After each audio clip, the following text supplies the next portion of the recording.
많은 분들이 지금 관심을 가지고 있는 것 중에 하나가 민간공원 특례 사업입니다.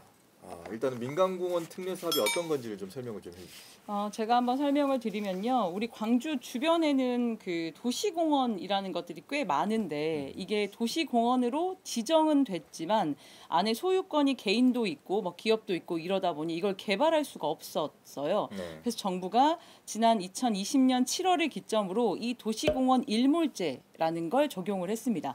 그 사이에 도시공원을 개발하지 않으면 이 공원을 해제시켜 버리겠다. 그러니까 이 공원이 난개발될 수 있었던 상황인데요.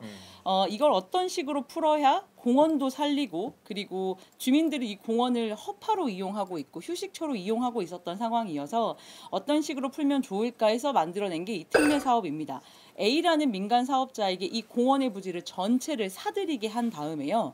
30% 내외, 법적으로는 30% 내외인데 광주는 평균을 냈더니 한 10% 내외의 아파트를 지어서 아파트를 분양해서 돈을 벌게 하고 그리고 나머지 90%의 공원을 정비. 보통은 뭐 텃밭을 만드느라 이게 막 개관도 좀 되어 있고 그다음에 길도 좀 마음대로 나져 있고 네. 휴식 공간도 없었는데 이걸 좀 그 정례적으로 좀 그 정비하는 이 역할까지 업체에 맡기고 나머지 90%에 관한 공원은 기부 체납받는 광주시가 이런 사업을 민간공원 특례 사업이라고 합니다.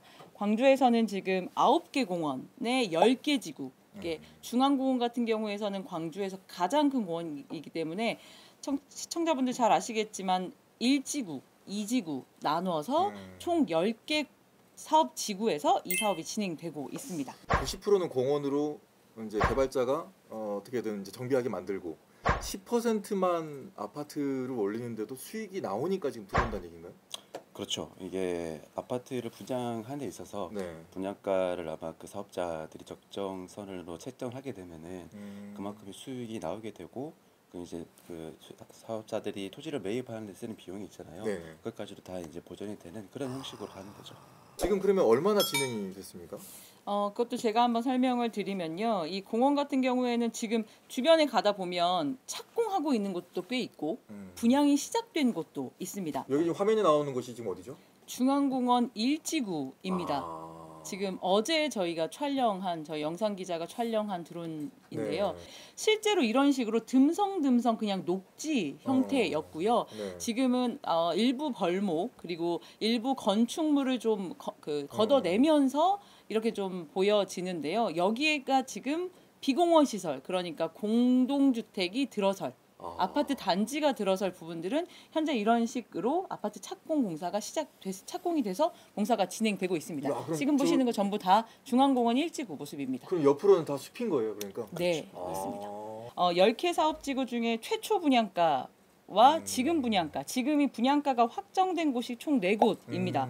가장 먼저 우남산 말씀드렸잖아요. 지난해 네. 사업 계약 당시에는 이제 3.3제곱미터당 1,150만 원이었다가 최종 분양가는 1,530만 원이었습니다. 많이 올랐네. 네, 그리고 네. 가장 많이 오른 곳이 오늘 견본주택이 문을 여는 중앙 2지구. 여기는 1,500만 원으로 시작됐는데 최종 분양가는 2,015만 원. 그래서 500만 원 여기는 정도 540만 원 정도 와. 올랐는데 이게 그냥 막 올리냐 네. 이거 그렇지는 않고요. 네네.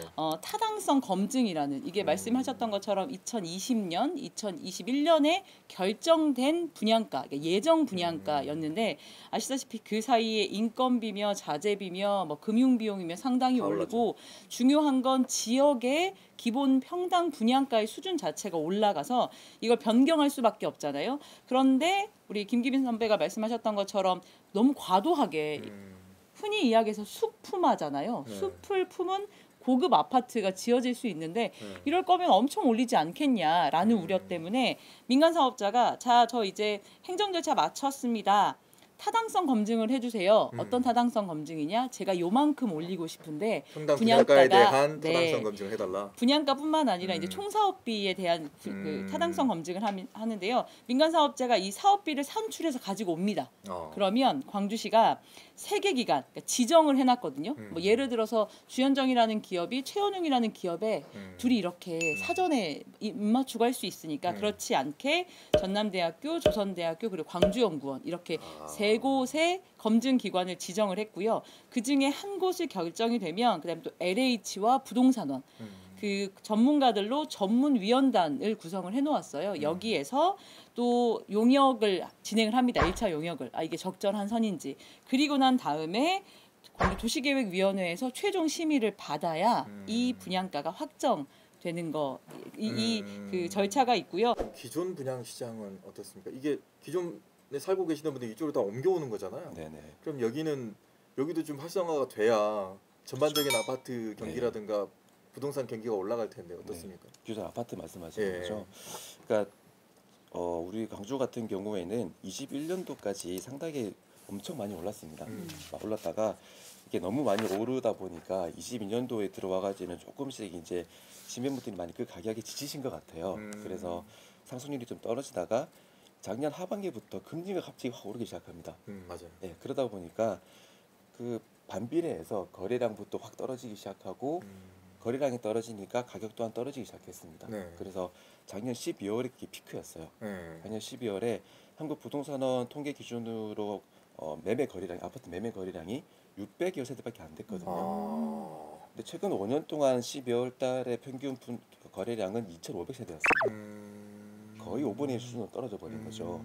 그때가 가장 최악으로 심했었고 가격 또한 이제 부동산원 통계 기준으로 마이너스 2%까지 내려갔는데요. 네.